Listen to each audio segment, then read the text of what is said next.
Alright, motherfucks. It's the Hater Reboot Episode 2. I already have two other videos that I'm going to release at some point this weekend. One's about Simone Biles in the Olympics, and the other one is about CM Punk and Daniel Bryan. As part of the Reboot series, motherfucks.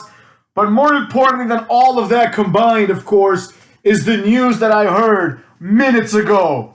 I got a comment on one of my videos by D76, so shout out to D76. Also shout out to Epic Supernova and Nintendo Porn Company Conspiracy, as they are the two most recent subs. And D is getting a shout out because he informed me that Bray Wyatt has been released, motherfucks. He also asked me to do a rant on it, but D, we all know that I can't wait to talk about this now that I know, right? I Googled it to make sure that my eyes weren't deceiving me. And the first article that I saw was Bray Wyatt released after 12 years with the company. Now, the first thing that popped through my head was, I told all of you motherfuckers this was going to happen. I told all of you that this character is doomed, that Bray Wyatt is a failed character. He is a failed wrestler. He is shit, all right? I told all of you this. This should surprise no one, The second thing that came through my mind was 12 long years, motherfucks. 12 long years. Anyone here remember around 2001 or so? I think this was right before the invasion angle, when Undertaker had hit his 10-year anniversary and he had been reintroduced as the American Badass, right? And they kept talking about the decade of destruction, Think about what Undertaker accomplished in his first 10 years. Think about the legendary status Undertaker already had in his first 10 years. If you really think about it, Undertaker was with the company for 10 years, then he was with the company for another 5-6 years maybe, where he was performing well, and then after that he became a part-timer. About half of Taker's career has been as a part-timer, cuts, and he's a legend. He didn't gain his legendary status from his matches with Shawn Michaels, He got them from the late 90s, the early 2000s, hell, even the mid 90s almost, right? But the late 90s, the early 2000s is when he had his prime, right? And then he had a good moment here and there when he became the dead man again. He had some feuds with Vince and Kane and things like that. But let's be real, the majority of Undertaker's career, the best parts of it were in the 90s and the early 2000s, right? The Attitude Era, if you will. By the time Undertaker was buried alive again and became the dead man, he was already a legend. His legend didn't improve at all, basically, after that, right? It just improved by the fact that he's awesome. He's just a cool dude, so you want to keep seeing him. But he was already a legend. Bray Wyatt, on the other hand, has had to have 19 reinventions, one dumber than the next, only for his career to be ended the way that it should have ended, by the way, with an RKO, and also, more importantly, ended by Alexa Bliss. Right? The most uneventful end to a career I've ever seen in my life in WWE. There's nothing more uneventful than this. It's even worse than Lita's last real appearance. You know what I mean? Let's be honest, motherfucks. This was a bad idea from the beginning, right? Whoever thought of the Bray Wyatt character is retarded, okay? This character was never good. I will agree that Bray Wyatt was marketed well. He was marketed as this, next Undertaker type. But the substance wasn't there. First, Bray Wyatt isn't cool. That's the number one mistake that they made. He's not cool, motherfuckers. That's one. Two, he does not look cool, right? Not only is he not cool, he doesn't look the part, especially early on. He was just some fat dude with long hair. We have a million of those. We have Bull Dempsey in NXT. What's the difference, right? Third, most importantly, Bray Wyatt, I know people keep saying he was great on the mic. No, he wasn't. Bray Wyatt never cut one good promo, motherfucks. Not even one. And here's why. He may be talented in terms of delivery and remembering his lines, but at promos, he's not good. Because the number one important element, the most important thing about a promo, is understandability, as well as how does this promo further the story, or further the character, or further what it is meant to further, right? A promo exists for a reason. Let's think of one great promo real fast. Jericho's first promo when he interrupted The Rock, and then The Rock's subsequent promo against Jericho moments later when he said after 3 boring minutes, The Rock says know your role and shut your mouth, right? That was a great debut. Why? I'll tell you why. Jericho came in, he picked a fight, and he very thoroughly explained, if you watch the promo, why he's there. He thinks he's better than everyone, including this jabroni in the ring, right? This jackass in the ring, whatever he called him. And he basically says that people have been trained to accept mediocrity as awesomeness, right? And he's like, this is not awesomeness. Jericho is awesome, right? Jericho is amazing, right? Not The Rock. So in other words, Jericho just comes in. First of all, the promo was constructed as this like countdown, right? So he was going to come out whenever he was going to come out. Was the kind of like the subtext, right? But he came out and he didn't give a damn. He interrupted The Rock. He interrupted the biggest star, and he pretty much made some salient points. Bray Wyatt has not made one salient point his entire career. It's been 12 years of this same nonsense on the mic. He's like, oh, my daddy burned the boat down. That's how it started. He's like, my daddy, I burned him down in the boat. Okay, great. What does that have to do with anything that you're going to do in NXT? What does this have to do with your character? You know, I get it. We're a crazy psychopath. We've seen a million of those, right? Fine. He goes to the main roster. He goes after Kane, and he's like, all things burn. All things burn, Kane. I don't know why he has that Elvis accent when I do it, but that's the way I interpret it for some reason, right? So he's like, all things burn, you know, and nothing happens, right? Then he inexplicably starts going after main eventers one by one and getting his ass kicked, right? So first he goes after Cena, and there's all that, the whole like, he's got the whole world in his hands. No, he doesn't. He's just a fat jobber. What world does he have in his hands? What the hell are they talking about? How did Bray Wyatt get these children to sing along with him? How did Bray Wyatt get a child, kayfabe-wise, to come and scare Cena in a sheep mask? How did that happen, kayfabe-wise? Did anyone ask questions? Why are these fucking grown men hanging out with kids, right? No, because there's no need to explain the Bray Wyatt character, because the Bray Wyatt character was never meant to be explained. The Bray Wyatt character was never meant to be deep. I've been saying this for a long time. People think this is like some deep character. It's not. It's not. It's more Kane than Undertaker, right? It's more like early Kane, when Kane didn't talk and he was just a burn victim. That's what Bray Wyatt is. He's Kane, but less compelling, because Kane was 7 foot and gigantic, you know, and he was muscular.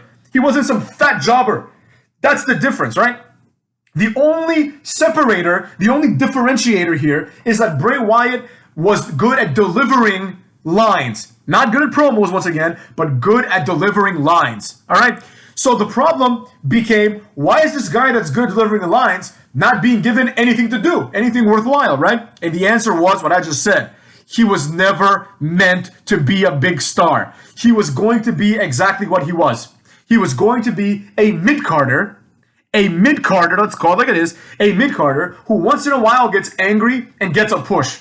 He's like Hardcore Holly, right? He is exactly like that. He's this guy that's like, he's just a jobber to the stars, basically. He's there to lose to better wrestlers like Goldberg, right? But occasionally, he will get a push and he will win.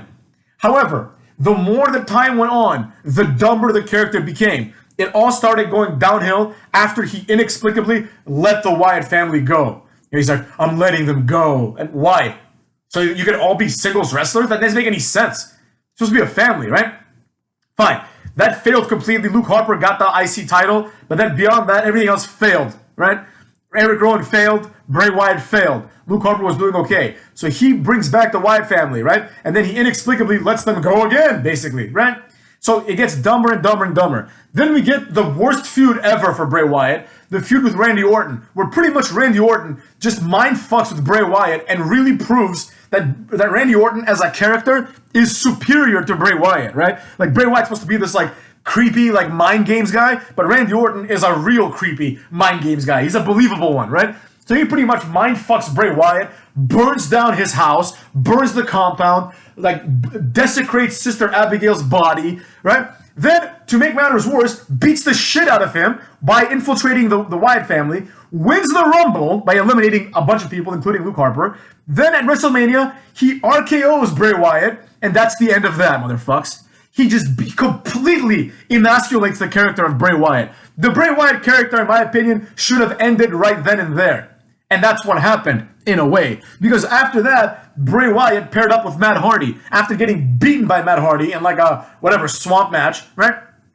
He got his ass beat by Matt Hardy, and then beyond getting his ass beat, he became Matt Hardy's lackey. He was the Marty Jannetty of that tag team. Like, Matt Hardy was hot at that point because like he was just starting to do the broken woken Matt Hardy thing. So he was kicking ass, right? Bray Wyatt was his Marty Jannetty. He was his Omos. It was like AJ Styles and Omos. That's a better comparison, right? So he was his heavy. So after that, Bray Wyatt gets thrown into the lake of reincarnation a few times. He becomes a comedy character. And then eventually, Matt Hardy leaves, Bray Wyatt leaves. Then we start seeing these stupid promos, right? Stupid promos. Like, anybody that liked this, I don't know what to tell you, bros, right? Stupid ass promos of fucking the doll, the Abigail doll, just like being a doll, right? And then you're like, oh, what's going to happen here? And then it's like Bray Wyatt's like, I am the Fiend. I have transformed. And I'm like, what the fuck are you talking about? This is going to be just another Bray Wyatt with a mask, right? And lo and behold, that's exactly what happened. But unfortunately, it wasn't just Bray Wyatt with a mask, because that might be tolerable. We also had to sit through every fucking week the Fun House, the Firefly Fun House. Now, motherfucks, now that you saw how this ended, now that you saw how the Bray Wyatt experiment ended, you tell me, motherfuckers, whether I was right or not, saying that all of the Firefly Fun Houses were an aggressive waste of time. They were completely useless. Nothing came out of them. The fact that money was spent producing that shit should make everyone in WWE sick to their stomach, all right? The person that came up with that idea should be fired on the spot, motherfucks. So that's what I got to say about that, right? And after the Firefly Funhouse, he somehow got, entangled with Alexa Bliss, right? By throwing her in a swamp. You know, a lot of swamps in this guy's backstory, right? He slammed her, she becomes evil, right? Bim, boom, bam, as we say back in the day, right? Bim, boom, bam. You know what I mean? All of a sudden, Alexa takes over. Rover took over. You know what I'm saying? And Bray got a bone of his own, because what happened was Alexa Bliss cuts a boring promo about the history of the Jack in the Box, right? Only to have The Fiend come out in a Jack in the Box, right? At WrestleMania. And just like before, just like always, The Fiend reacts a little bit, turns around, and gets RKO'd, motherfucker. Gets RKO'd. How did the Nexus get destroyed? I think it was Randy Orton, right? Randy Orton really is a legend for destroying these shitty stables like the Nexus. You know what I'm saying? Like, the Nexus was cool for a week, let's be honest, right? Randy Orton completely destroyed Bray Wyatt once again with an RKO, and that's the last we've mercifully seen of Bray Wyatt. And now that we're done with this part of the video, the nice little career, review of Bray Wyatt. It's been a shit career, let's be honest, right? Now let's talk about the future. Invariably, people are going to start talking. They're going to start talking about Bray Wyatt, right? And they're going to start immediately, if they haven't already, they're going to start with the argument of WWE did not know how to use Bray Wyatt. Now, obviously, that's horseshit because they invented Bray Wyatt. But that's neither here nor there. We know that's going to happen, right? WWE didn't know how to use Bray Wyatt is going to be the first thing, right? Then we're going to see Bray Wyatt almost 100% pop up in AEW, right? Shout out to AEW for providing a place for these jobbers to go and steal money from the Khan family from. But anyways, then he's going to pop up. He's going to pop up in AEW, right? And he's going to cut a promo at a certain point, probably his third week there. He's going to cut a promo where it's going to be another like promo of nonsense where nothing else is going to be said by Wyatt Braze or whatever the fuck his name's going to be, right? He's going to hit some bullshit. And then in that bullshit, I'm predicting it right now, in that bullshit, Bray Wyatt is going to throw a dig at McMahon or at WWE. He's going to say something. He's going to be like, well, I've been reborn now. I'm now Wyatt Braze, right? And back where I came from, we had a lot of oppression. It's going to be some horseshit like that. You know what I'm saying? That's going to happen. You best believe that's going to happen, right? And then the fans are going to say, oh, what a dream match it would be to have Aleister Black versus Wyatt Braze, right? And that's what's going to fucking happen. We're going to have that match, and no one's going to give a fuck. Bray Wyatt's going to be overrated for a while, right? He might join the Dark Order. I don't know what's going to happen. Maybe they turn on Adam Page. That actually might be pretty nice. Like, Adam Page wins the title, Dark Order turns on him, they actually become dark again, and they go with Bray Wyatt. And I don't know. We'll see. I mean, it's Obviously, in the long term, that's going to fail completely. Bray Wyatt just isn't good, motherfuckers. He just isn't good. Now, does he have the potential to be good? Yes. Bray Wyatt, at certain moments, had the potential to be great. One of my all-time favorite matches, I'm not even joking, it's easily my top 10 matches of all time, is Bray Wyatt versus Daniel Bryan at the Royal Rumble, the one that Batista won. You know, I remember watching with my friends. I was like, holy shit, what a match. You know? And I was like, Bray Wyatt has been made today. He just beat the guy that everyone wants to main event WrestleMania. And then he attacked Cena as well. I think it was the same night or some shit. He like attacked Cena. You know, Bray Wyatt was like, I was like, holy shit, this guy has been made. This guy is going to be the next Undertaker at this rate. And then, of course, he lost to Bray Wyatt. I mean, he lost to Daniel Bryan. He lost to Cena. Then he started losing to everybody. Before you know it, he's teaming with Matt Hardy. And then before you know it, he's essentially the manager of Alexa Bliss. So there you have it, Cucks. That's what I say about Bray Wyatt.